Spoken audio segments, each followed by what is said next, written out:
Yes, we're back, ladies and gentlemen. We are live. The boxing shop. It's me, Felix. Got Ray. What's going on, Ray? Hey man, not much. Another day, been a bit, but we're here, we're back. Yes, sir. It's been a minute, man. But I can't say we've missed a lot. I mean, we can spend the next 5 minutes going over what we've missed in August, which I don't think is much Did of we miss, anything. what did we miss? I don't know the biggest thing we missed. Usyk.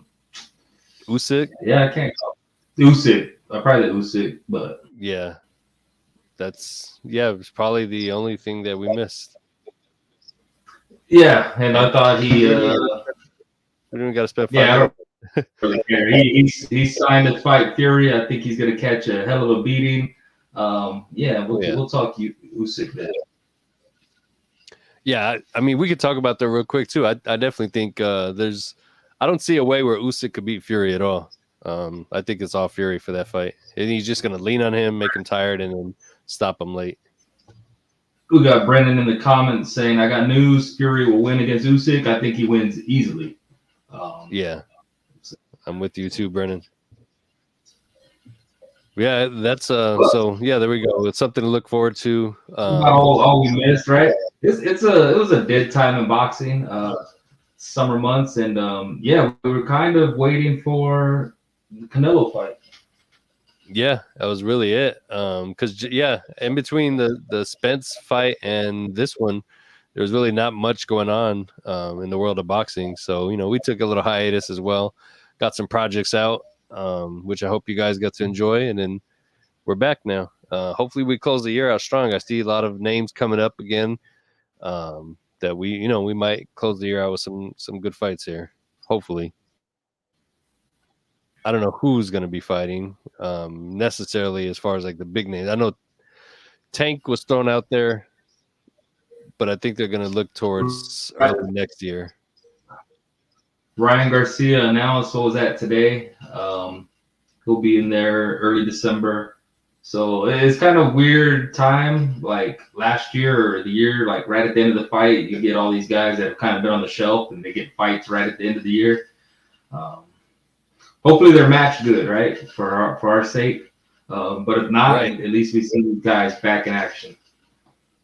That and if the news is true, what we're hearing, and Showtime is going under, then I'd be trying to hop on a card before they close out. You know what I mean? Whether it's Showbox or just the Showtime Championship boxing card. And I know they got some dates reserved, and I think Wilder was penciled into one of them. I don't know what that's looking like now, but I mean that's sad news if that's true too. Yeah, I mean, I saw it. There was about a day that sources said. I haven't seen really Steven Espinosa speak on it. You think Showtime would at least give some kind of send off if that is what is happening? It'll be interesting to see what happens, though, right? Because that's a hell of a roster those guys got. And Right. I would hope there's some type of send off or at least some word from the top, especially Espinosa being such a boxing fan and, such a big part of boxing this past decade or so, that we get some clarity. Yeah, I know. Hopefully sometime soon, because I mean, bro, HBO leaving and Showtime leaving, that leaves like a huge void. I mean, PBC, like you said, the roster that they have, which is PBC. I mean, what are they going to do? That leaves a huge void to be filled there. I can't see PBC jumping over to the zone. I don't know, where they'll land eventually. Top Rank has the ESPN lockdown, so I'd be curious to see what happens if that does happen. Hopefully, it doesn't. Yeah, and even if they say, well, boxing's dying, it doesn't bring in the viewers, which maybe that's true. I don't have the numbers, but there are still big time fights, and I feel like even this year, boxing is shown with the right fights. People tune in. Like I go back to Benavidez Plant. That's not like complete crossover, but we were in the building there. Like that sells. That's a moneymaker right there. That was a great pay-per-view card. So I don't know if Showtime's going like strictly pay-per-view. They're just done with maybe on Showtime.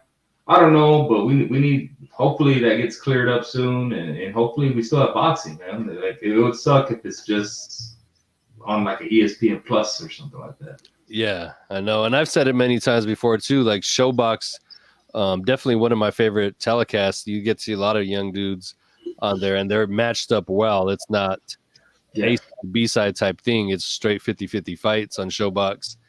And, you know, for that to go away would be a shame. You know what I mean?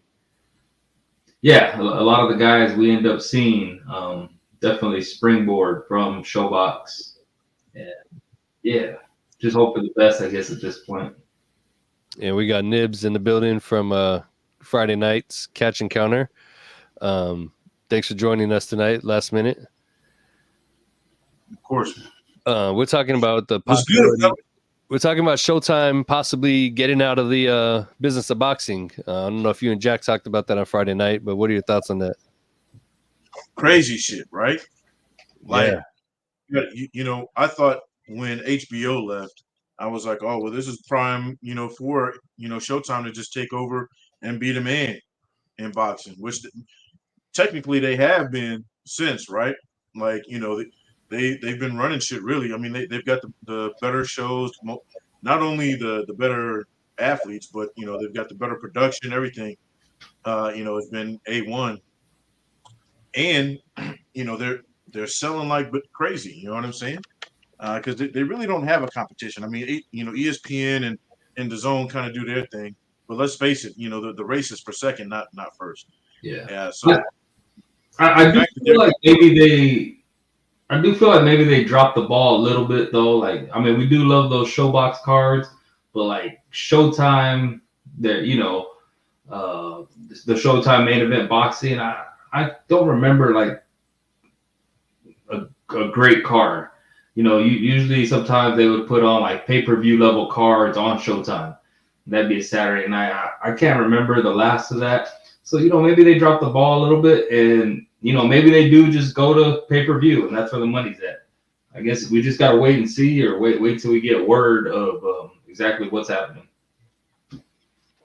Yeah. Hopefully it's not just going to be strictly pay-per-view, which seems to be what a lot of people are saying, even Benji and here in the comments too. I wouldn't want that either. I mean, I'll take it if that's all we can get. Because at least we know the biggest fights on the biggest stage is going to have the best production, commentary, all that. Because, I mean, can you imagine big fight weekend? You have all the casuals tune in and they have to listen to the Zone commentary. I mean, it's not the kind of punishment we want on our casual fans. You know what I mean? Yeah, I mean, and then you take into consideration, bro, like everything is pay-per-view nowadays. Like everything is pay-per-view. And it's like, if that's where it's gonna go, then that is killing the sport, because the casual fans, you're gonna lose them. Nobody's gonna be paying for pay-per-views when they haven't been able to watch the guys for free, right? That's how you pick up a lot of casual fans. Is, you know, a lot of people have Showtime as far as, you know, included in their cable package, right? You know what I'm saying, or some kind of deal or something like that, or ESPN or whatever. When they're able to watch that shit at no additional cost to them, it's like, hey, I know that guy. I tuned to that channel and saw that dude fighting. That's how you get those casual fans, turn them into real fans. If now everybody has to pay for every fight, fuck it. Yeah, I think that's the big thing. I don't think you can build a fighter on pay-per-view, right? And even if you can, I don't want to see that. If I'm paying the $80, I don't want to see someone get built, you know, for 20 fights. So that's kind of where that Showbox came in. And that, I don't know, it's going to be really interesting to see how guys maneuver if Showtime is gone. Yeah, and they got a roster too, bro. If they're out of the game, you know, that's going to be a lot of poaching coming in to get those guys, because they've got some top-notch guys on their deal. Well, like I go to, let's go back, or just this weekend, Kermel Moton, right? That's Floyd's guy, the 17-year-old that, you know, wanted to fight for a championship, his first fight. Where does he fight if Showtime doesn't have these cards, right? Like, how does he get built up? Like on Instagram, right? I don't know. Because you got to showcase, you got to have some type of platform. And it goes to, I guess the zone does have that. I mean, maybe the zone comes in and really takes over because they do have the platform if no other boxing outlet does. So, like I said, it'll be interesting. Ben G says probably YouTube. I wouldn't mind that, right? That's accessible to everybody. I mean, Pro Box is doing the YouTube thing already, and they do get a lot of views. But I feel like, as far as the culture goes, I don't feel like the fans are really catching on to it as much yet. I think they will, but as of right now, I don't know. I don't feel like they have a cult-like following yet, the way like Showtime or DAZN would. Yeah. Yeah, I mean, you look at UFC, right? You know what I mean? I know it's not boxing, it's MMA, but they're still on regular TV, bro. Like you can still turn on a channel for free, right? And I know it's ESPN mainly, but most people again they have ESPN, right? Or you can get the app for like next to nothing. You know what I'm saying? So like that's one thing where it's like, hey, yeah, I could just turn it on. I'm already paying for this content that I like, right? It's sports entertainment. I can watch this if I want to. And now you're telling me I have to pay extra for it every time out because now the big boys are gone. And they're just because let's face it, if they're going to put on more and more content, they're going to start charging more, which is going to kill the casual fan base, bro. Guys like us will pay for this shit because we're fucking idiots and we love this shit, but it is what it is. What UFC does great. I talked about, where do fighters get built up as? Like every one of their pay-per-view cards, the whole preliminary card, even like the very early card, then they have like a card right before the main. That's all accessible, whether it's on ESPN Plus or then they go ESPN2 leading into the pay-per-view. Like that's how you build fighters up. They become names, household names. And boxing really doesn't have that, and I feel that's where boxing is kind of fumbled. Because it just becomes so much the main guys, the main money makers. But, Ben G says the UFC model, I mean, it's easy because they're basically a monopoly, right? They have everybody. They can do everything. And boxing is just all over the place. I saw a comment saying De La Hoya was talking about promoters. I don't give too much credit to that because, come on, Oscar, bro, you're hating. All week long, that dude wanted to see Canelo lose so bad. Right. And Oscar, do you even have any fighters, bro? Like outside of Ryan Garcia, who probably wants to leave you? So, I mean, that's another story, but I just saw that. Well, moving past that, I mean, I think we can just sum it up and say we hope Showtime stays in the boxing business and the TV, not just pay-per-view.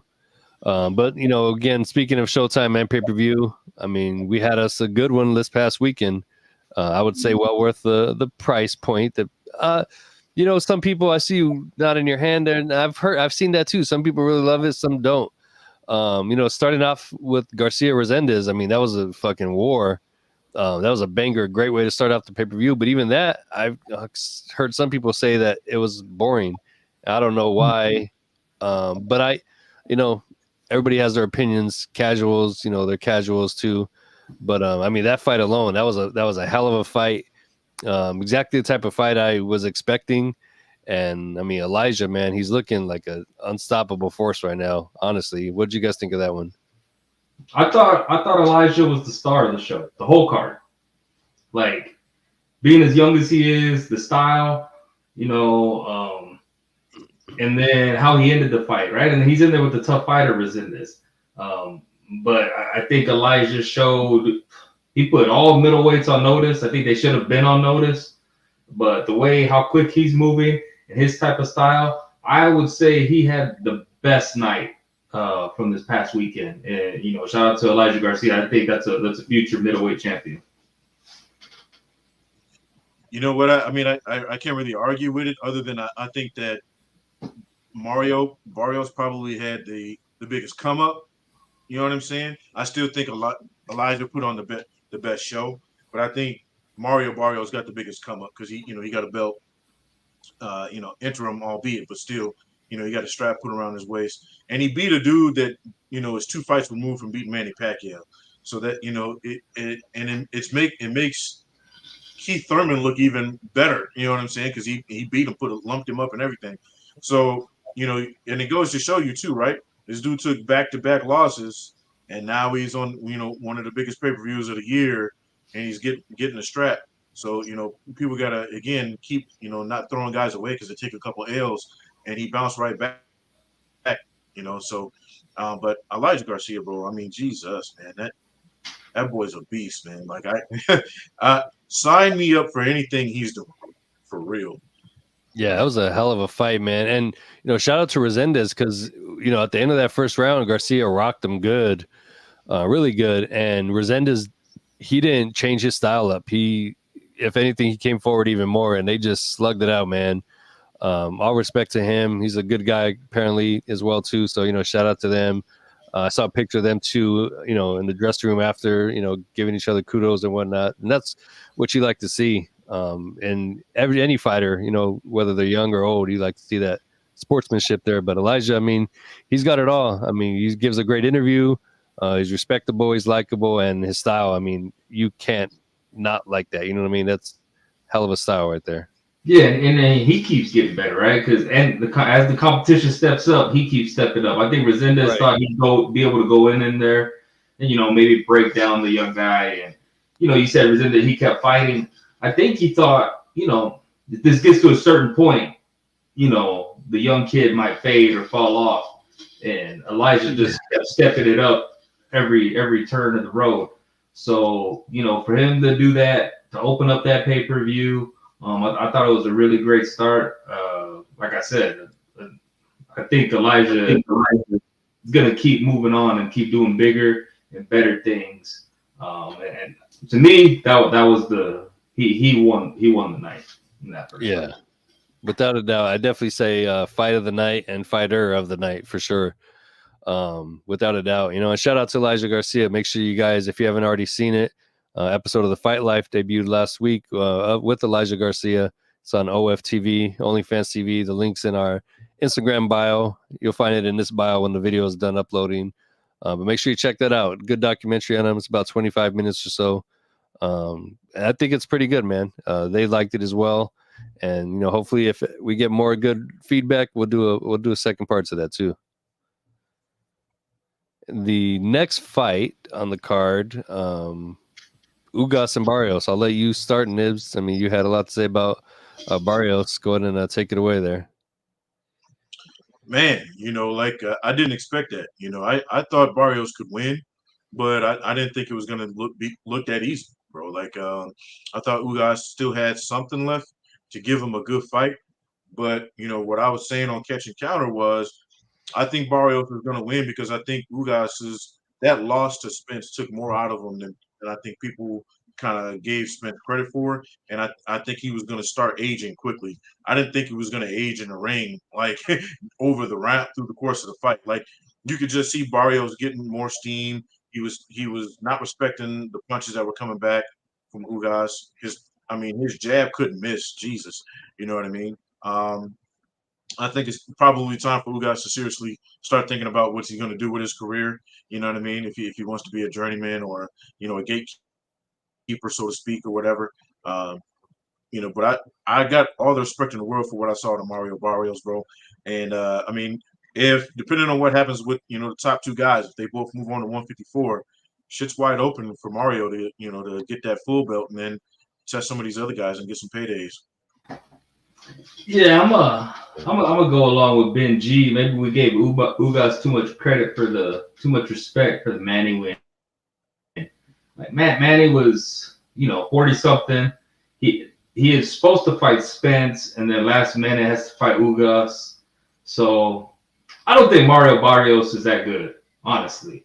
Props to him, but come on, we seen Tank demolish him. We seen Keith Thurman put it on him.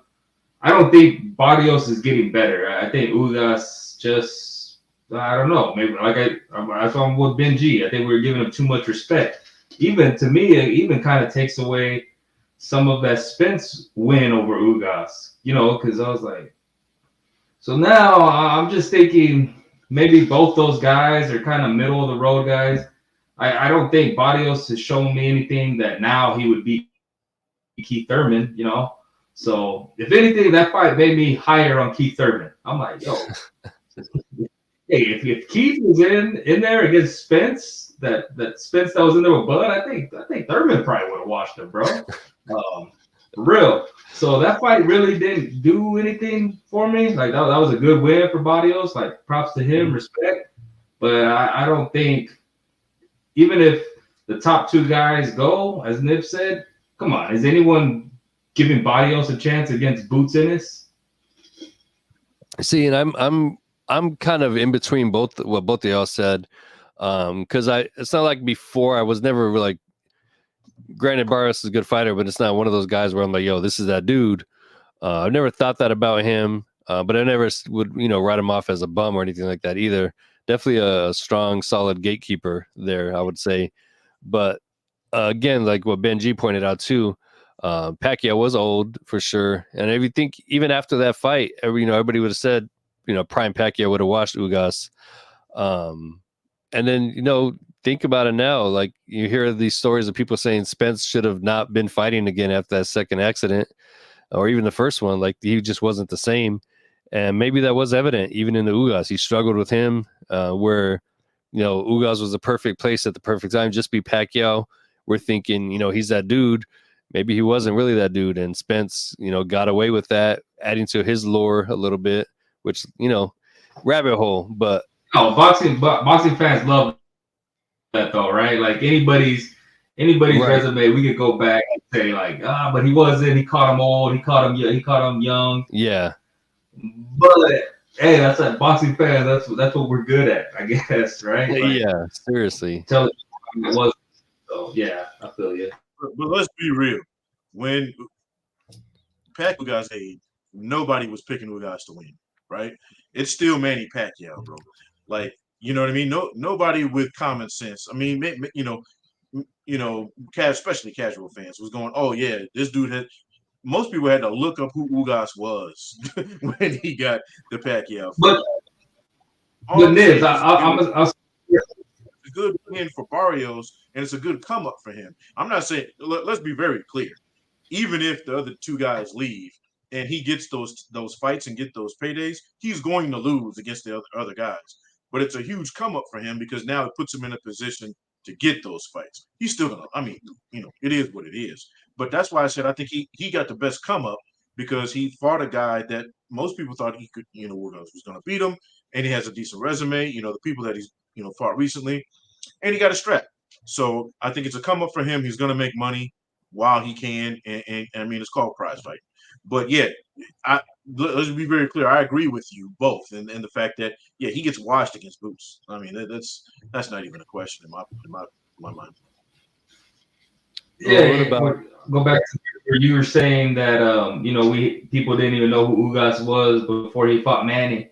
Bro, I don't know if Manny knew who Ugas was. That's why I'm now looking at it like, bro, Manny probably didn't train for that dude. Like, remember, Manny was supposed to fight Spence in a big fight, and then he had to fight Ugas. So, like, it's easy to discredit wins, and maybe that's not fair. But like I said, man, that's what. But basically, that's what boxing fans do, right? Until their two guys fight. But like Felix said, that's a rabbit hole if whoever wants to go down it. Right, and it's just like Pitbull. He gets all that love because of he lost the Tank had problems. But people forget that was a late replacement. You know what I'm saying? Yeah. Had Tank known about it the whole time, he probably washes him. Then he hurts his hand, which is legit. He had to get surgery. You know what I mean? So, yeah, I mean, we do that. But at the same time, motherfuckers get in the ring. You gotta get in there and handle your business. I mean, I still think Tank would stop Barrios today, and Tank's 135 pounder, right? So where do you guys see next for Barrios? Where do you see him landing in his next go round? Well, I mean, he's got the strap. So I mean, if he becomes full because those guys move up, he's probably gonna have to either fight a mandatory or he's can demand to fight one of the other guys, right? Like you said, a Boots. Maybe he gets one of the other top guys a chance to come in. But whatever it is, it's money. You know what I'm saying? Next move is he's gonna make way more money than I don't know if he deserves, but because he's earned it at this point. A win's a win. So, no matter what happens, he's going to make some money. I think that, most likely from what I'm seeing online, he's going to be full champ. So he'll have a chance to unify belts. Well, we'll use that to segue into the next topic. If I had to choose though, Felix, the dude that just fought, that lost the boots, what's his name? Roman Villa. Yeah, Villa. Like Villa Barrios, that'd be a dope fight to me. That wouldn't be bad at all. Kind of be a light touch, not light touch for Barrios, but like not the best, obviously, and entertaining. So I wouldn't mind that. For Ugas, yeah, man, I don't know. Probably retirement, man, unless he wants to be gatekeeper, like Nip said. But I think his time at the top's probably gone. And I saw Ugas live. He took his first L. He was like 15-0, 18-0. I saw him fight out here in Tucson, local little club show dude. And so when he fought Pacquiao, I was like, yo, this guy's getting a Pacquiao fight. Like, I hadn't heard from him making any kind of waves.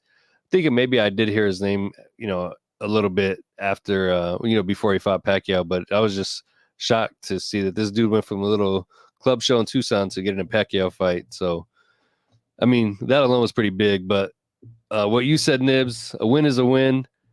Can a win be a win if your name is Erickson Lubin? What do you guys think about that one? This is a good topic that I'll let Ray kick off because he's probably got the most controversial take on this one. Bro, that's not controversial. As we're talking in the group chat, mind you, let me set it up. I thought going into that fight, those are two of the top three guys at 154, right? Like I'm super high on Jesus Ramos, and Lubin's been my guy. And as that fight's going on, I said, Lubin's schooling this dude. I said, I like the pressure. I do like pressure fighters, but Lubin's schooling him off of a jab. I don't know if y'all didn't believe me. Scorecards come out, and you guys are surprised. So I mean, tell me where we got mixed up, bro. Ramos was working him, man. He was working him. Now he did let off the gas the last few rounds, but bro, he was working him. Them body shots were vicious. They were crucial. He was putting in work, man, landing bombs. I don't even see it being a draw. I don't see where Lubin, had the upper hand at all. But that's boxing. I say this. Lubin was boxing. He won that fight with the jab, right? We look at Lubin afterwards. We've seen Lubin in wars. He wasn't in a war, right? Yeah. We've seen him against Fundora. We've seen him, knocked out against Charlo. Like, that didn't happen. I don't think Lubin was ever worried. Like, he got on the ropes and then he got out. He was able to basically do what he wanted to do, to me. Ramos, I do like Ramos' style, but I just felt he wasn't letting his hands go. To me, on this night, Ramos was, and I'm a big fan of Ramos, but I felt like he was the biggest loser of the night because he had a chance on a Canelo card.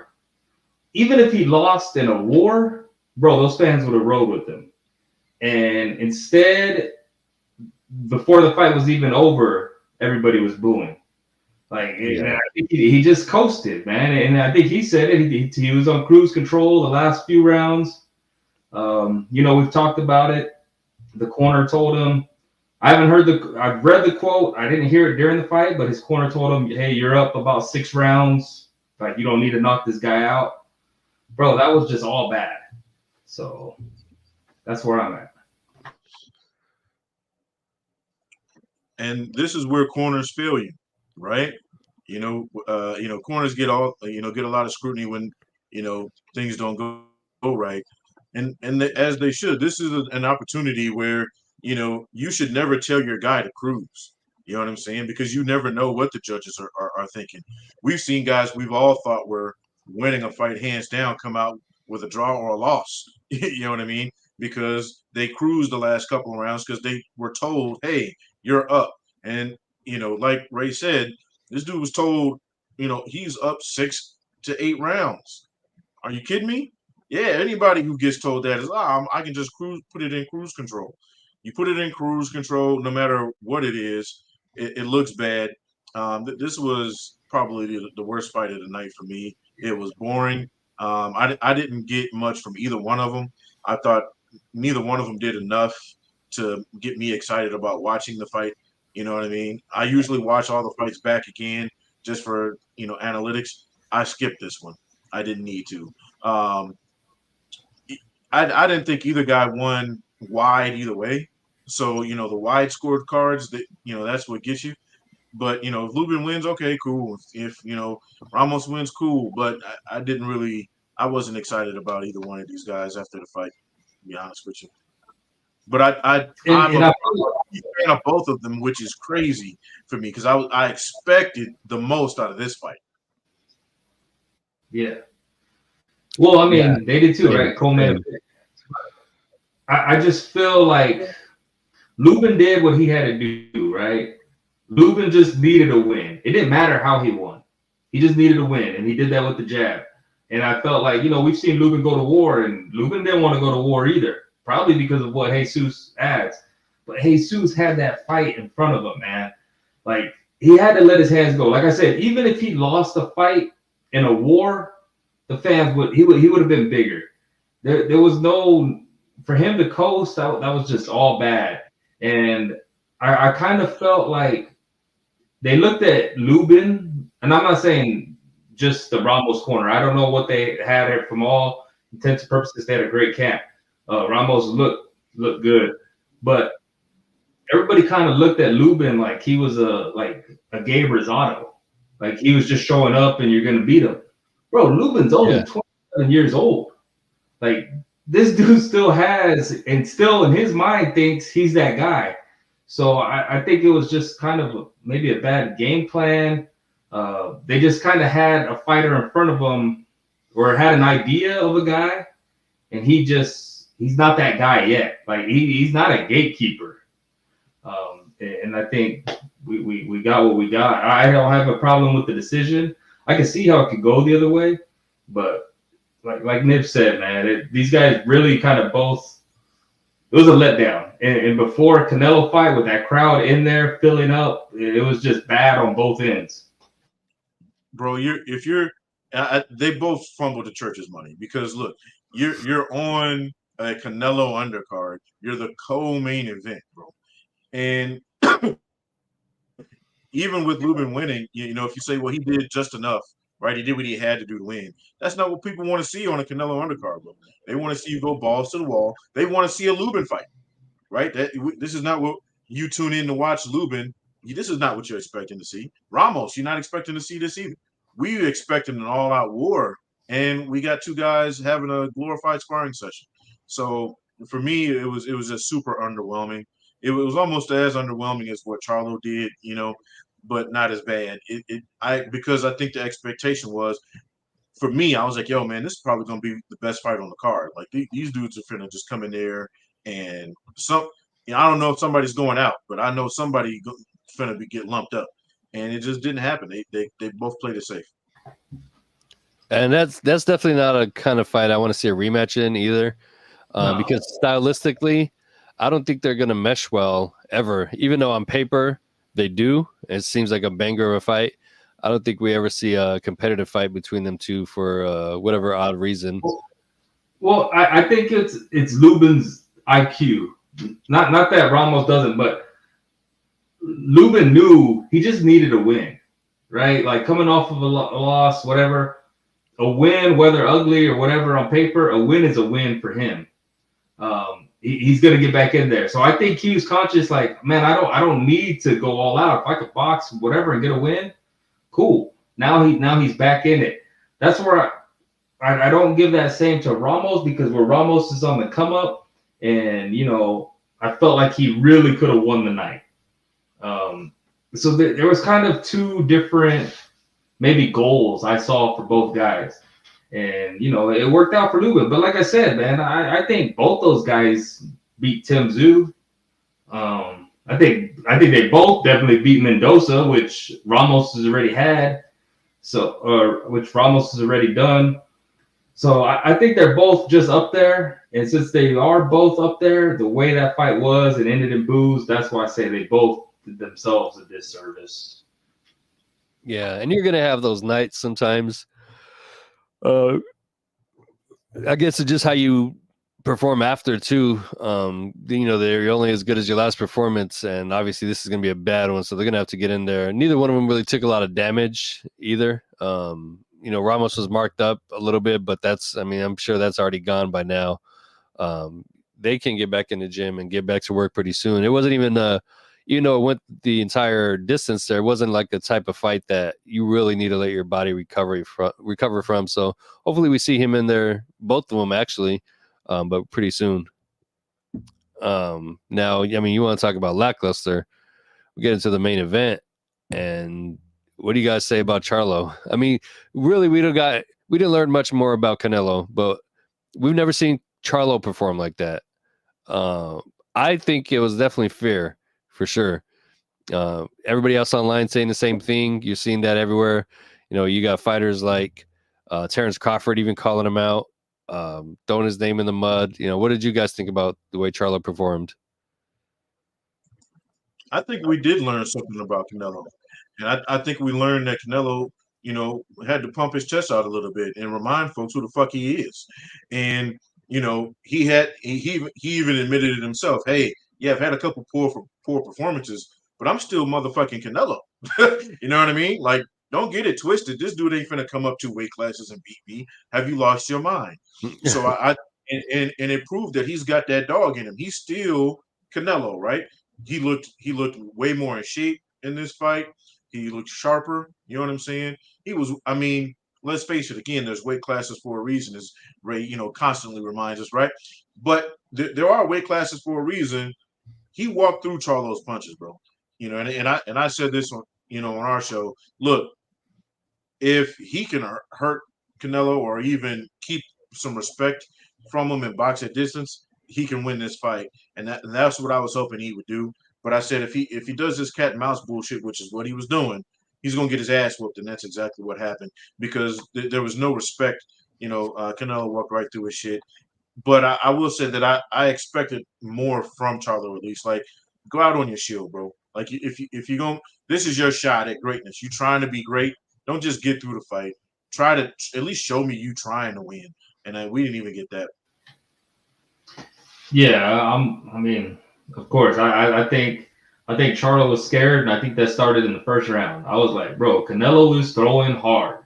Like his punches are just different. Even on TV, they just sound different. They look different. And I think when Charlo felt that and saw that, the game plan changed where, all right, I'm going to try to survive.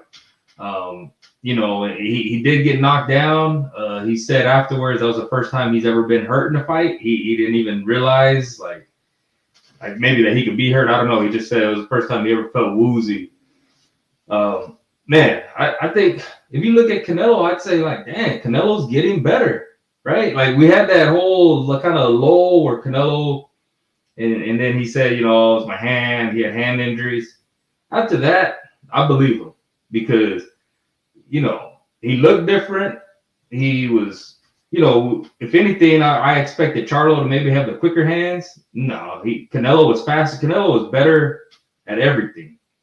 And to dominate an undisputed champ, even though he is moving up, with someone that's an undisputed champ and they have skills of that sort, for them to be dominated the way that he was, bro, all credit to Canelo. He looked probably as good as he's ever looked, like this dude standing up in the corner.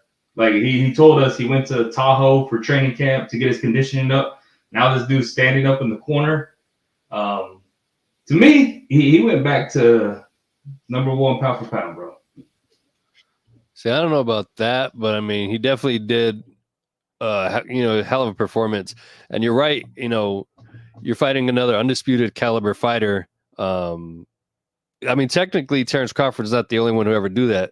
Canelo just did it this past weekend. He just did it unofficially.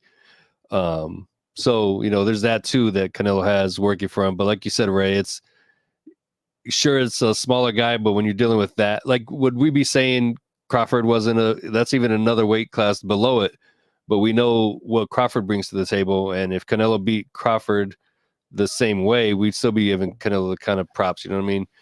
Well, into that, where Canelo, they asked Canelo about Crawford, and he said, not really in my plan. I think we know how that fight turns out, right? Like props to Crawford.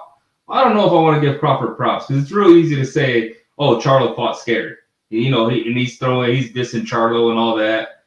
But like, come on, man. Like, how do I know Bud's not gonna fight scared when he gets cracked with what Charlo was getting cracked? Right. It's easy to backseat drive. Yeah, for sure.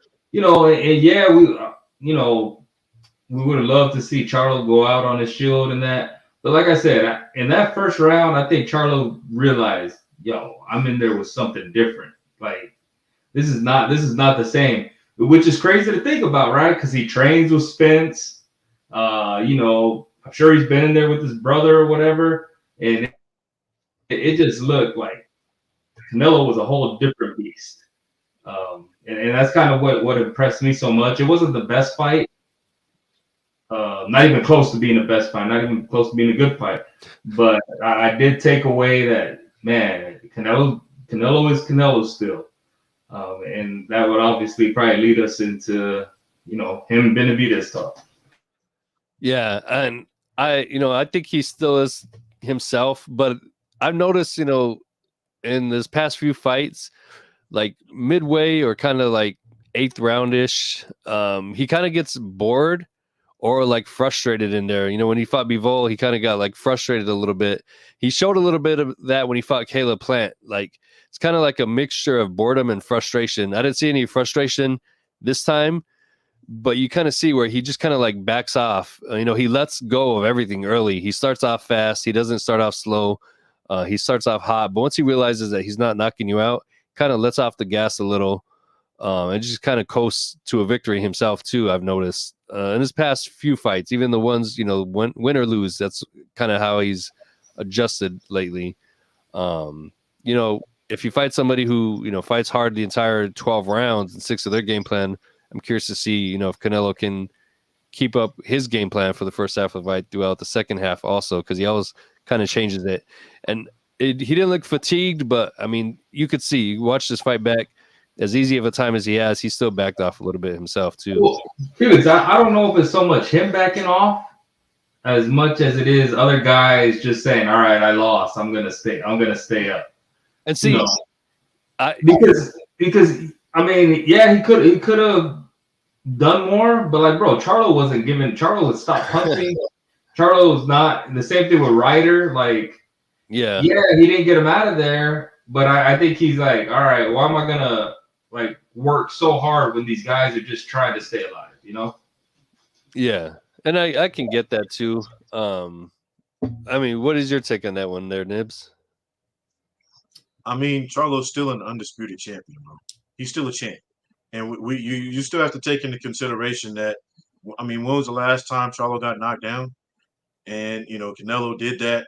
And, you're not fighting some bum, right? This wasn't some guy they picked up off the street. It's Charlo is still a Charlo. He can go right back down to 154 and beat everybody else right tomorrow. You know what I'm saying? But, so you do have to still consider that Canelo's still fighting a guy who knows how to get through this fight, right? He knew what he was doing. He was like, hey, I'm going to get through this fight.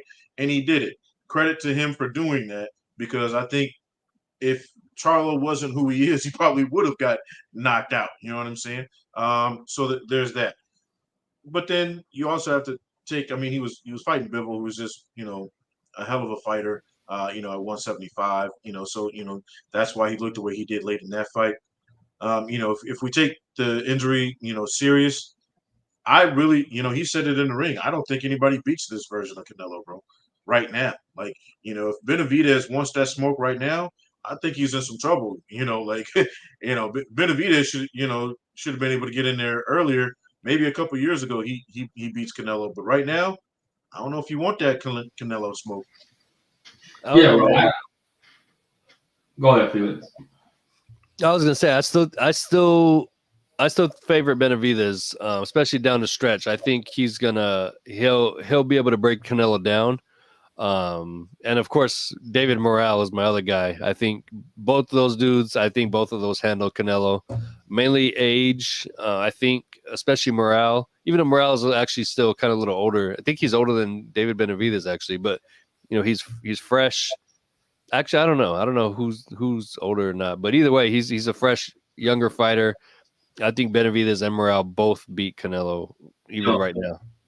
After their last fights, right, when Canelo fought Ryder and Benavidez did his thing, I thought, no, Benavidez probably gets him. After this fight, I'm back. Like, there's no way that Benavidez takes Canelo's punches.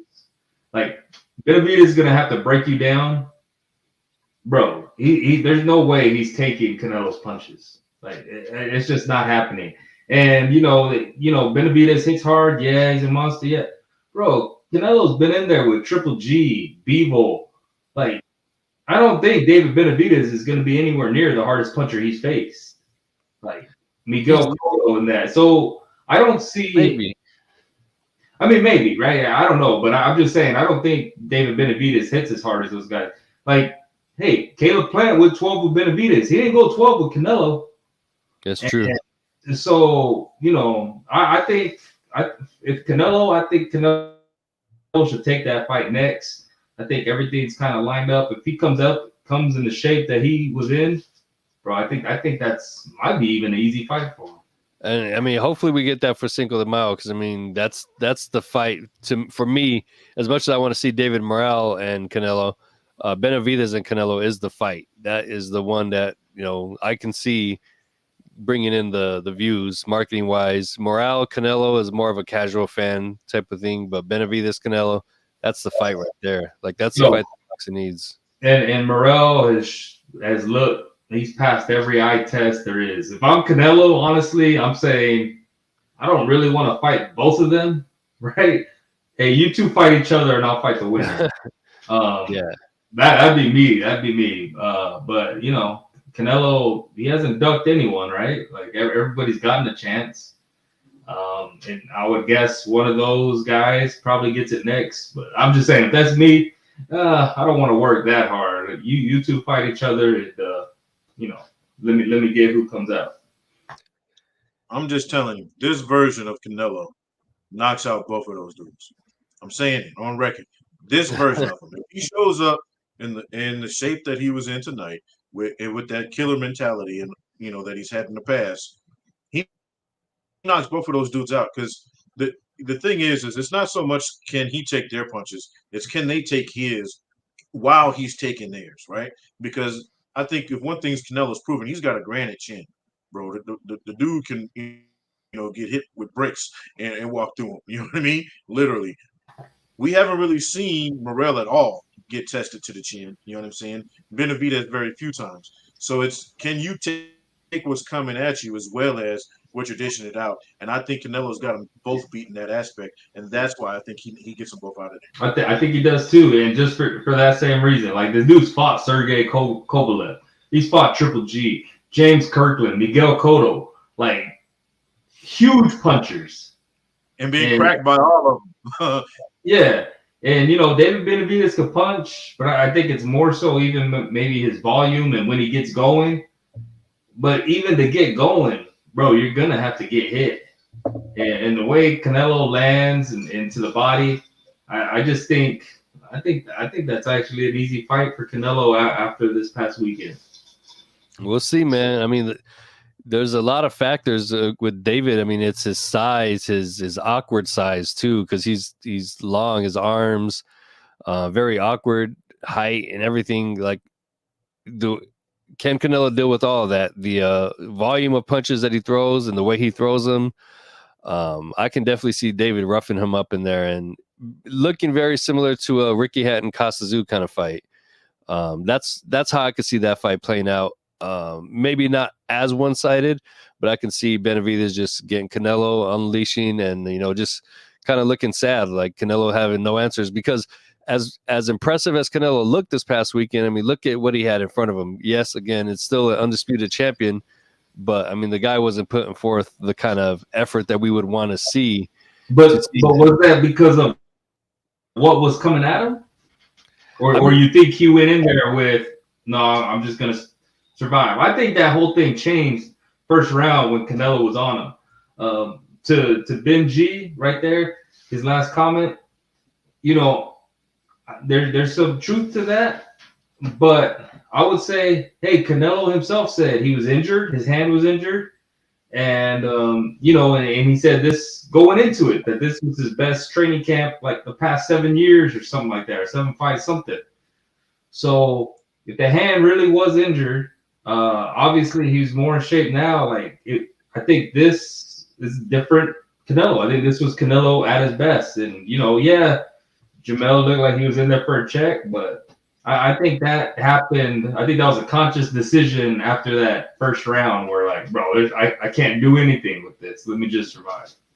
And I had even said while watching that, like, this would be the first time that I ever forgave a fighter for quitting, because if you're Charlo, you got to think, I can't hurt the guy, and clearly I'm not going to be able to outpoint him and win. So what's the point of me being in here?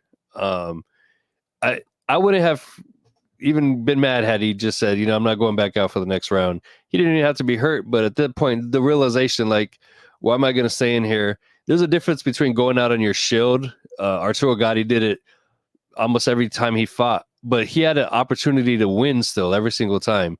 Charlo had zero opportunity to win. There's no way he was going to hurt Canelo or knock him out, and he had already established that he was not going to outpoint him at all either.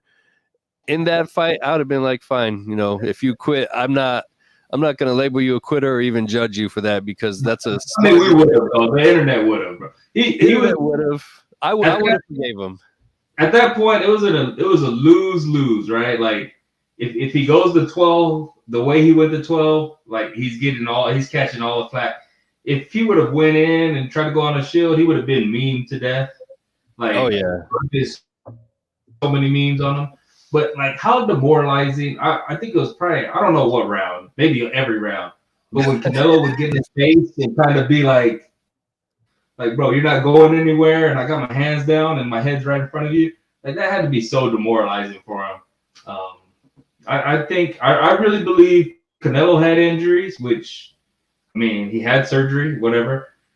So that's true. And then any training at a higher altitude, wanting to come in better shape. I don't think this is just, he had an easy opponent in front of him. I think this was Canelo at his best and made Charlo look that bad. Yeah. Yeah, I mean, look at it, bro. I just said it. Like, Charlo goes back to 154. There's not anybody that beats him. He can go to 160 right now and beat everybody there. You know what I'm saying? So it's not like this dude's a bum.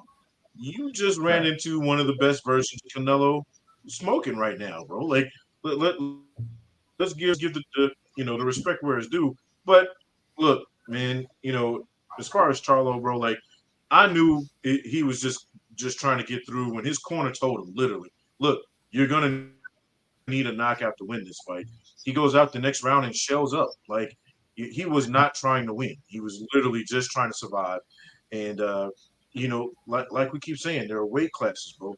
He felt that heat and was like, holy shit, this is way different. Being a certain size is one thing, but taking punches from people that same size your whole career, you know what I mean, is a different thing. He's been taking 154-pound punches, taking punches from a dude who fights, damn near heavyweights, every fight is a whole different line of business. So I think he found out that, it's cool to try to dare to be great. Kudos to him for trying, but stick to your weight class, bro. Yeah, and I hope Bud really sticks to his weight class too. Maybe go 154, but bro, that's gonna end bad for Bud. And Bud's got the killer. Bud's a killer. He's gonna come back at you. Come on, man. Like I said, this dude's taking punches from Kovalev, Triple G, Bivol. Bud ain't gonna do anything to him, man. But if that's what the fans get behind and they really buy into that, then maybe we see it. I hope not, though. We'll see. I don't mind seeing Charlo and Bud. Like, I would love to see that fight more than Bud and Canelo. That's for sure. Because I feel like there's already bad blood there. There's some beef. There's a little bit of a backstory. So I would love to see Charlo and Bud do it at 154. I don't think while we're talking this, I don't think Jermell gets back to 154. Like, we're talking weight classes for a reason and all this, which is true. Jermell's a huge 154, right? Like, and for him to go up to 168 and he's still in shape, obviously carried the weight well. I don't think he gets down to 154. Yeah, I mean, in 160 is wide open right now. So, like, right now would be the perfect time to go to 160 and fight everybody who isn't named Charlo. Yeah, I mean, there's that option too. I mean, he has nothing left to prove at 154 either. He unified. Why not? Why not do that? I mean, we saw what moving up in weight and then moving back down did to Roy Jones. He wasn't really the same, even fighting back at his division. So yeah, why would you go back to 54? You can make 60 and just accomplish the same things there. Just start to chase all over again. And he's kind of thrown out. Like now, he's fighting for like the biggest fights. Yeah. Shoot, bro, sign me up for a Charlo Swift. I'm a Swift fan. I'll watch Swift Charlo. Because those are kind of like the bigger names, or even a Triple G. However he wants to do it. There's fights there at 160 for him, and so I can't see him going back to 154. And he better not wait too long, because the 160 pounder that fought at the beginning of the card, Elijah Garcia, he'll be on him soon if he waits too long. Yeah, no, without a doubt. And I think that's a good move right there for Charlo, to try to hurry up and snag up a title, because just like you said, Elijah's on the hunt quick. They're trying to get that title bout, hopefully within this next fight too, which will be. Is Triple active? Where does this dude at? I don't know, man. I have no idea, and I don't know what's going on with the middleweights, because we were supposed to have Danny Garcia and Erickson Lubin, and that fight just like quietly just went under the rug, and like nobody talked about it anymore. It's just not happening. There's 160 is open, man, for anybody to take over right now. Yeah, it's just waiting, man. Hopefully something happens. Especially those big time, or I shouldn't say it, big time guys. The champs who were there, right? Like, I've heard rumors of Jamal Charlo fighting Jose Benavidez Jr. Like, not the fight that I would have picked, but if he's getting in the ring and he's been out for so long, and that's the fight that they want to happen, sign me up. Munguia, like, come on, bro. Munguia really gonna fight somebody? Doubtful. I think that basically covers last week, and we don't really have much looking forward to. But speaking of middleweight, we do have Janabek coming up on October 14th. That's a name. And then this weekend we have Gilberto Ramirez versus Joe Smith Jr. I didn't know Joe Smith was getting back in there, but that's a fight that's going down this weekend on DAZN. Lee Wood and Josh Warrington going at it on DAZN as well on the 7th. What do you guys take on those fights? You said who? Lee Wood and Warrington? That's what you said? Yeah. I think that's a fight. I think that's a legit fight. Lee Wood is always in bangers, man. Lee Wood's he's a good, entertaining fighter. Zurdo Ramirez, like, I hope Joe Smith beats him. I'm with you that too, because I feel like Joe Smith, he's had such a hard career. I wouldn't mind seeing him, get this win and probably end on a high note. He was the one that did my boy B-Hop dirty. Knocked B-Hop out the ring and retired his ass. Not that. I hope he does the same to Ramirez, though. All off of that last performance that he had? Bro, Ramirez has been trash. And when he went in on Canelo to losing to Bivol, and then he goes in there and I don't know what he did. He did worse against. He did worse, and then Canelo had a hand injury. Yeah, I just don't like when people, like, someone loses, they talk down on them to get the fight. Kind of like what Bud's doing to Jermell, right?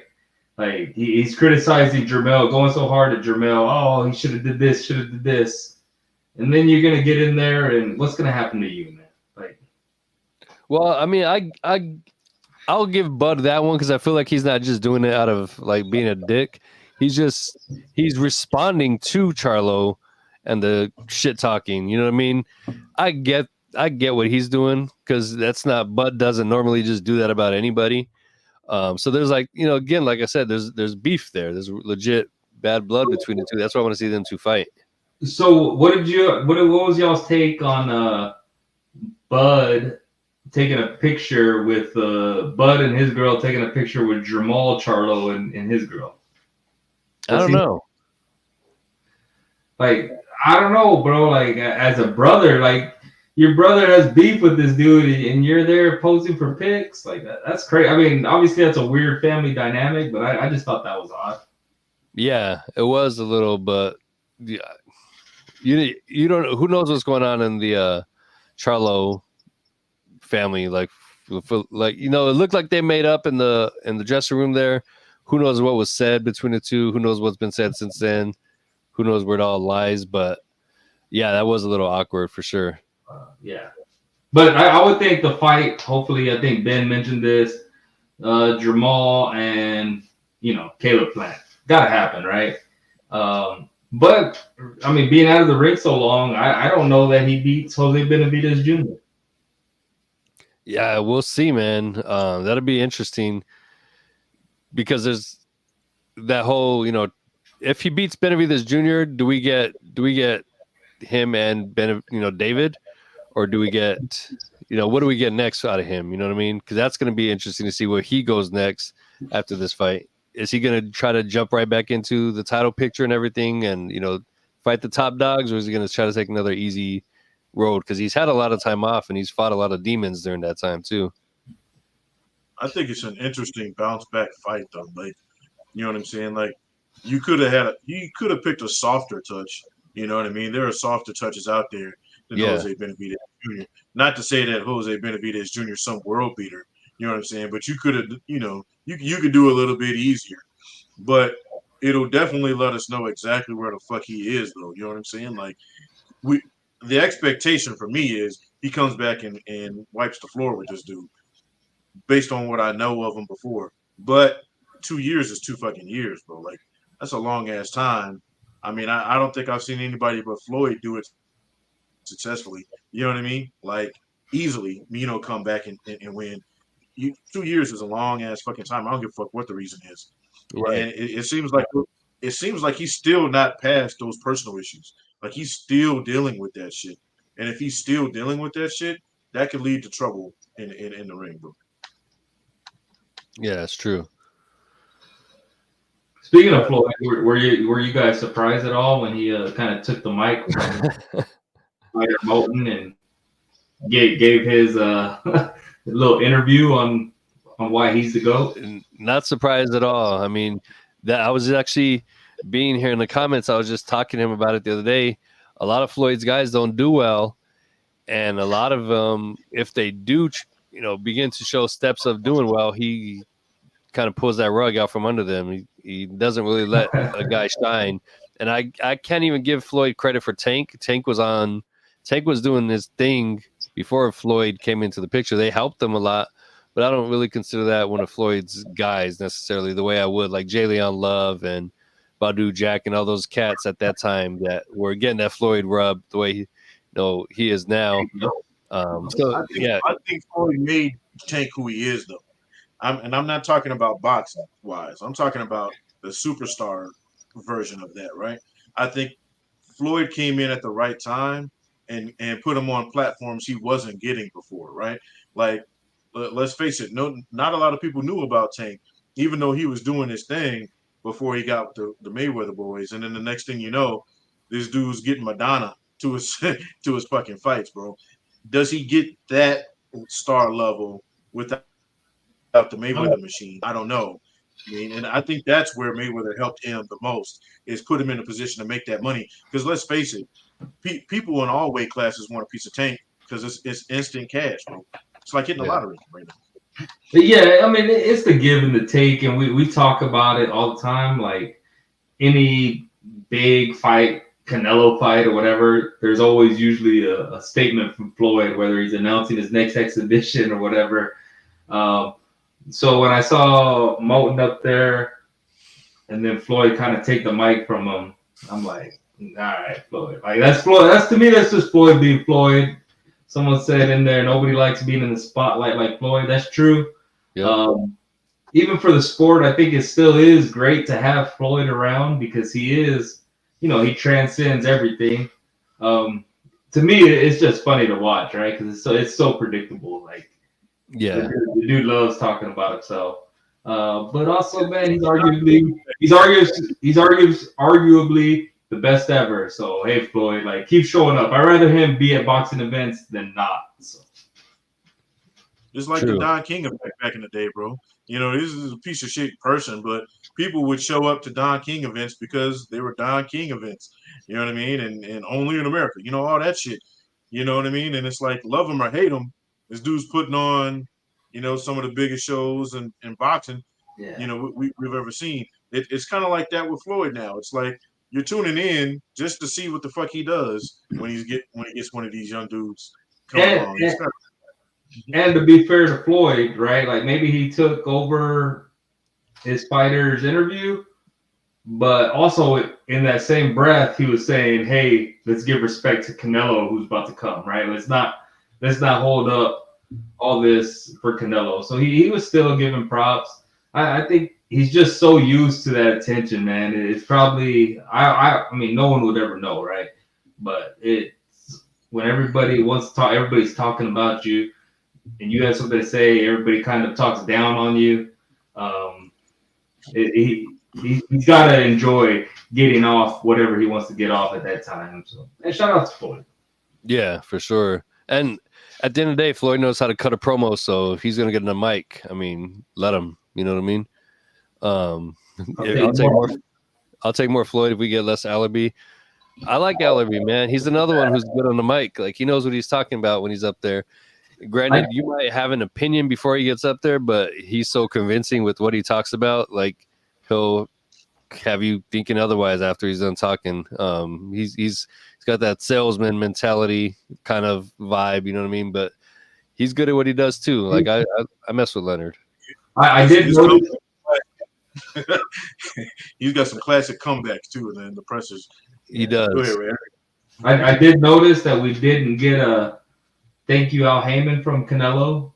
Like, is Canelo above that? Because we saw Sam Watson right there, but we didn't get a hey, I want to thank Al Heyman. I thought that was interesting. I think I don't know. Well, I don't think Heyman is advising Canelo, so maybe that's probably the whole thing behind that. All these other fighters, they're under his tutelage as an advisor, so maybe that's it. But I think either way, Canelo is still kind of above that to where he doesn't thank anybody besides God. That's Canelo's there. You know what I mean? Yeah. Canelo might be signed to PBC for 3 fights, but Canelo is Canelo, and he's running his career. So. Yeah, exactly. It'd be like if Floyd signed with Top Rank today, it's still Floyd calling the shots, not Top Rank or Bob Arum. Like it would, you know what I mean? It's that. Same with Pacquiao, was the same way. Again, looking at those fights this weekend, we don't really have. I mean, the Lee Wood and Josh Warrington, that one probably. If I'm gonna pick between that and Zurdo versus Smith, I'm watching Lee Wood and Josh Warrington. Never thought I'd pick a UK fight over an American fight, but hey, I am. It's gonna be good. Beck the Bully is also going to be on the Zurdo undercard. He's fighting Alantez Fox. Alantez he's a durable, rugged fighter, man. He's got a lot of skills, not a whole lot of power. So I don't know if he's going to be able to hold off Beck for 10 rounds, but he can, and he's got a lot of heart. He's a good kid, man. He might grind it out. We'll see. The way Beck fought against Rosado in that rematch, boring as all hell. I mean, maybe maybe Alantez will study that and take note. We'll see. But yeah, October doesn't really have a whole lot. Janibek on October 14th, and your typical Top Rank card. They got Keyshawn Davis, Richard Torres Jr. versus he's fighting in a separate fight. Guido Vianello is also fighting. I feel like who's Richard Torres fighting? Is he fighting someone with a heartbeat? Don Hainsworth. Oh, the ever dangerous Don Hainsworth. Dangerous Don Hainsworth. Wow. I feel like Richard Torres and Guido Vianello are on a collision course eventually. Bro, Richard Torres was an Olympian. Get this dude in with someone, right? Like that's the craziest thing to me, that this dude was an Olympian and he's still fighting Dangerous Don. Yeah, well, I just looking it up, his opponent changed. It's no longer Dangerous Don. It's now Tyrell Anthony Herndon, who is 21-4 with 14 knockouts. That's actually a decent record. It seems like he's got a more of a post than the other guys that Torres has been fighting. Take your word for it. Yeah, I'm looking at Torres' record right now. We'll see. We got Tommy Fury coming up, right? Is that the 14th? Tommy Fury. When is Tommy Fury fighting? I don't know. Is that the 14th as well? I'm not certain. It's sometime in October. I know that. Oh, actually, no. It's October. No, that's Tyson Fury. I don't know when Tommy Fury's fighting. Yeah, Tyson Fury, Ngannou, right? I think every boxing fan is just hoping that Tyson Fury doesn't get cut up at all, right? Right. 14. It is okay. 14. And we also have Tim Tszyu and Brian Mendoza on the 14th. That one I'm looking forward to. That's going to be hot. That's going to tell us a lot of what's going to be happening next in that division. Tim Tszyu is going to walk through Mendoza. What's the name of the guy Fury's fighting again? He's another YouTuber, right? Yeah, KSI. You know? Yeah. Oh, okay. Yeah. Bro, Mendoza, that's the guy who fucked. Yeah. Like, shout out Mendoza. I love his career, the way he kind of went from prospect to kind of underdog and got into the position that he's in. Like, I respect that. I think that's awesome. But, like, bro, he was getting beat by Fundora for every round until he caught him. So I think I'm going to roll with Tim Tszyu on that. But, yeah, I'm sure we'll get more into that next week maybe. I feel like if I'm Jermell Charlo, I'm watching Tim Tszyu and Brian Mendoza, and I'm going to let that fight decide if I want to come back to this division. Like, is this fight going to motivate me to go down there and fight the winner of that? Like, is that going to get me up, or should I go to 160 now and take over that division? I think that's going to be a good telling sign. And he mentioned it, like you said in the post-fight press array, he wants the big names, the big fights. He's at that point in his career. He's reached the pinnacle. I mean, he got to the top, got knocked down, got back up, got all four straps. What more could you want other than now the big paydays, the big names? And I think he deserves it. Yeah, I'm with that. You know, he mentioned Tim Tszyu having a fan base in Australia. I don't think he ducked Tim Tszyu. You know, I don't. First off, I don't see how you duck someone to fight Canelo, right? Right. So I don't lend any credence to that, but I think he's at 160, and I think there's probably bigger names than Tim Tszyu at 60 for him. And he already. I mean, I know you could defend the undisputed, but I don't think that's going to be in the cards for him. I don't see him getting back to 54, honestly. Yeah, I mean, I wouldn't do 154 next. Even if you are going to go back, I wouldn't. Like, you need time for your body to reacclimate, right? So I think going back to 154 next shouldn't be the thing unless he feels super comfortable doing it. I think 160 is the move, bro. And I know his brother's fighting there, and they don't want to fight each other, but I think 160 is definitely the move. Dude, are you sure they don't want to fight each other? Yeah, I know. They might now, but you know they vowed, I guess, some kind of thing to never fight each other. But I still think 160 is a move, even if you don't fight each other. You know, I mean, the Klitschko's were in the heavyweight division for how long and didn't fight each other either. You know what I mean? So I think there's plenty of room for both guys at 160 because it's so wide open. And you know, having two Charlos is better than one. You know, it's funny too that there's the dynamic in boxing. There's always been a pair of brothers around each other in the same weight division, and they never fight ever. And again, you know, boxing is brutal. But it isn't. If you're fighting your brother, there's going to be a little different mindset in there. And just think of it. Obviously, wrestling is a much different climate than boxing is, but the Usos, those brothers, talked about when they're kids wrestling in their living room. So I would assume the Charlos used to box each other in their living room too. They would fight.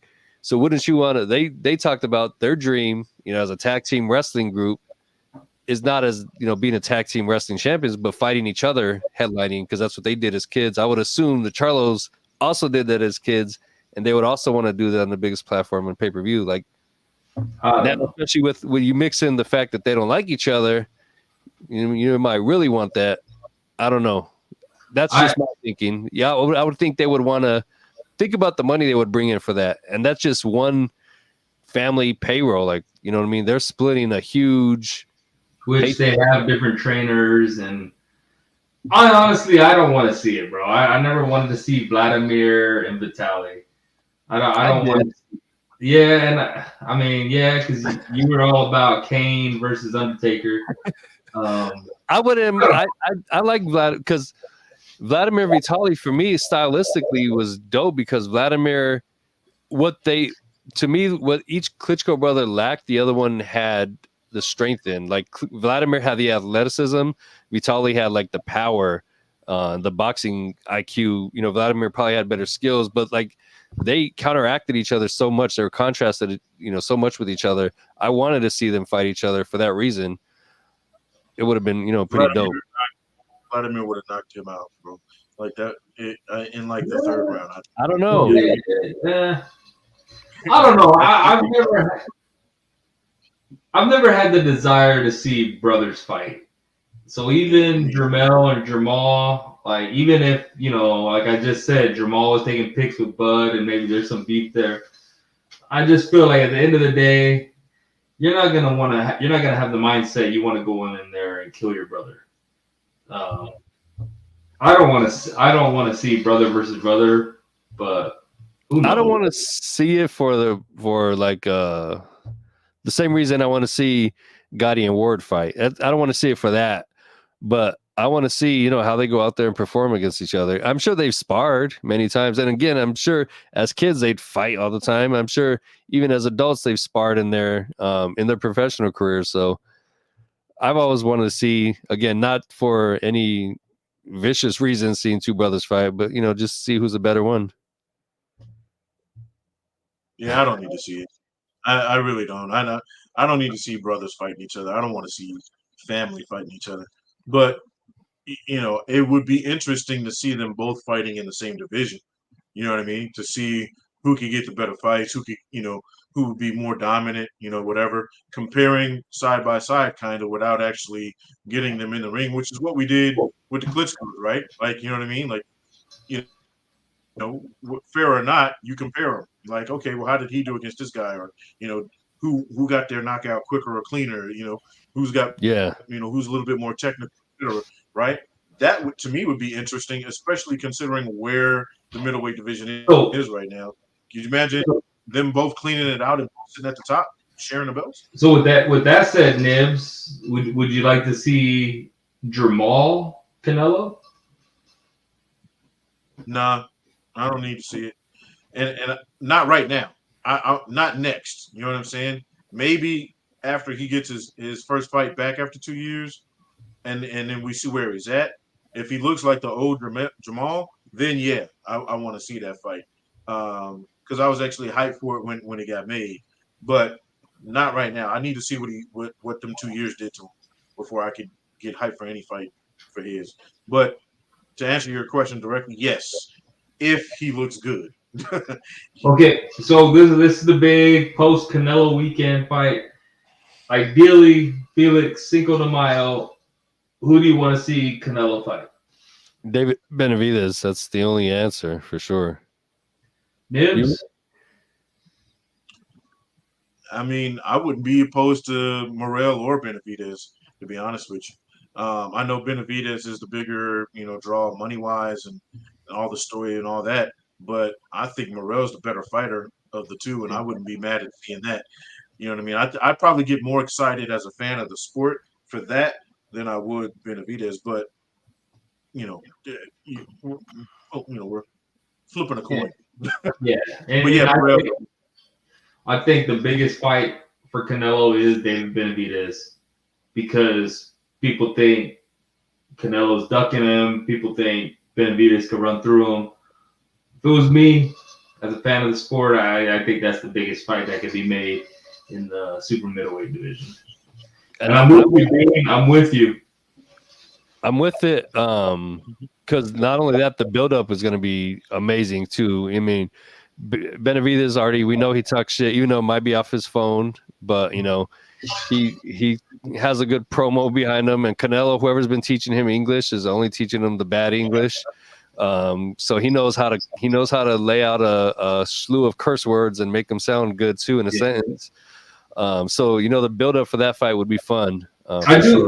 I do think Benavidez needs to fight though, right? Like I know I guess it's rumored that it's Demetrius next. Yeah. But, man, I feel like these guys really dropped the ball waiting for the Canelo fight. Like, bro, just fight. You know, even if it's a fight you should win, like look very impressive in that fight. And hopefully Benavidez really does have a fight next. And if he could win impressively, like, hey, Demetrius is no pushover. He might be actually, but you know, if David could win that, and that sets it up, man. And I hope it happens. Yeah, I wouldn't mind that one. Hopefully it happens. I definitely want to see that. I don't think there's any other fight that I want to see Canelo in. Well, David Morrell, but more than Benavidez. I think that's for Cinco de Mayo weekend, you can't go wrong. Like, that's a layup. You really can't. Yeah, Morrell's in a tough spot because Morrell's so good. Like, yeah, he's so good, but doesn't have that resume where, okay, yeah, he's earned this. But he's the definition of high risk, low reward. And you can't blame people because he has so few fights. Could you see this version of Canelo though fighting one of those guys at 175 and getting the strap? I think, bro, because the way he lost to Bivol and the way that Canelo still wanted that fight at 175, saying, you know, it was a hand injury. Bro, go if they fight again, I'm gonna roll with Canelo just based off that because I believe Canelo, right? Like Canelo said, now he's healthy, and he fought and he looked like a completely different guy. So I'd also watch Canelo Bivol again. I'm gonna say something. I'm gonna throw out a huge prediction. I think Bivol loses his next fight, whoever he fights. He's also one waiting. Who knows what for? He's also another one waiting. They didn't really capitalize on the Canelo victory, and at this point, nobody remembers or cares about it. Canelo's already watched it from history, basically.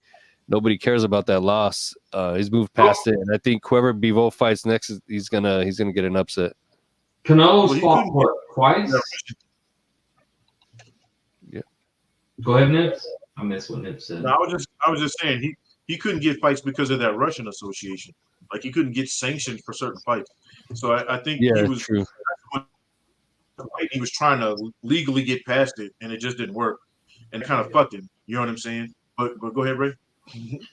No, I'm just saying like that. I'm with Felix. Like Bivol dropped the ball. Like, and him pushing to fight Canelo at 168. Like, bro, you're not gonna call shots with Canelo. Like Canelo wanted to fight him because he wanted to make history and get that 175, unified 175. Like I don't know who was advising Bivol to try to dictate terms and fight Canelo at 168. Like, bro, I mean, you live and you learn, but you probably lost out on a few million. So, right. Well, what about Biederman? Like, because I watched him fight, and he looked a little vulnerable in his last one. You know what I'm saying? I think Canelo could actually catch dude for real because he's there to get hit. That was a good fight too. That was with the one with Anthony Yard. Yeah. Yeah. And Yard almost had him out of there, like legit. Yeah. You know, because people forget Anthony Yard for everything else, he can crack. And you know, if you're gonna stand there and trade, which Artur Beterbiev does, right? He does that against Canelo. I don't know if he's taking Canelo's punches the same way, bro. Yeah. And I mean, maybe we're a broken record, but at the end of the day, Canelo has options, right? Like people throw out Crawford, they want to see, then there's Jamal, David Benavidez for sure, Morrell, or let's do 75, Bevo, Bitterbeat. Canelo has options. So like these guys have to, we've said it before, Felix, self-awareness, right? Like Right. if you're people, bro, you gotta know if Canelo wants to fight you, you fight him at his terms. So we'll see who Canelo picks. To me, he's kind of always picked who the fans want. I think that's David Benavidez, and I hope they really look into that for Cinco de Mayo. Yeah, I think it'd be dumb for them to do anything different. You're going to capitalize on a huge fight right there. Both Mexicans, Cinco de Mayo weekend. You can't beat that. That's a layup. Yeah, Canelo was on the Breakfast Club recently, and he said, to Ray's point, he's got dudes all the way from welterweight all the way up to heavyweight constantly contacting him about fights. So when you're talking about options, I mean, this dude literally can pick anybody at this point if he wants to. And it's going to sell because everybody wants a piece of the Canelo lottery. So and then what, it's kind of like, when Floyd or when Oscar and, all these guys were in it, right? It's like you have to understand, no matter who you are, he's the A side. So he gets to pick and choose what happens. You know what I'm saying? Again, to Ray's point, if you're Bivol, there's no dictating anything. Even though you beat him already, Canelo is still the A side. He's the one who brings in all the money. The money in the fight doesn't happen if Canelo isn't there making it happen and saying yes to anything. So I think he can fight anybody he wants, but yeah, I think we all be through the roof if he fought Benavidez. I'd be okay with Morrell as well, just off the the not just the styles but the talent of it all. But either one of those fights for me should be happening next. Oh yeah, I'm with that too. Shit, I think that's about it, man. We had a good first show back. Appreciate you joining us tonight, Nibs. Any other last comments, fellas? Doesn't look like it. I think they're excited for this weekend. Yeah, good weekend. Shout out Elijah Garcia. Like I said, I think he won the weekend. I think the future's bright. Can't wait to see what he does, especially at a weight class that seems to be wide open. And he's young, man. He's a kid. What is he? He's not even 21 yet, right? Yeah, he's 20. Yeah, I think I saw his dad put something that, hey, you could bet on my son, and my son's not even allowed in the casino yet. Yeah, so, it's crazy. Man, I think Elijah won the night. I think Canelo showed he's still that guy. I was even doubting if he was that guy after that Ryder fight. And yeah, man, Ramos, Lubin. I know we have different takes on it, but I think those are still two of the top 3 or 4 guys in the division. So, hey, man, it is what it is. I love boxing. I'm going to continue to watch. I just hope it's easy to watch. So, Showtime, hopefully you stay in business. Yes, big time. And hey, I say this every opportunity I get. Find your local club shows and go support local guys. You talked about it before. Ugas was on a local club fight down here in Tucson, and then a couple years later, he's fighting Manny Pacquiao.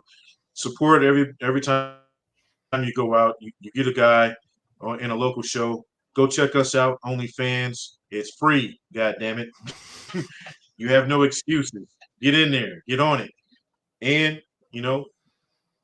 catch and count it. Come check us out on Fridays. And if you haven't watched it already, make sure you watch The Fight Life on Elijah Garcia. Good episode. Again, he was the fighter of the weekend. Great way to get to know him and get familiar before his next fight, before he becomes a world champion. But that's it, y'all.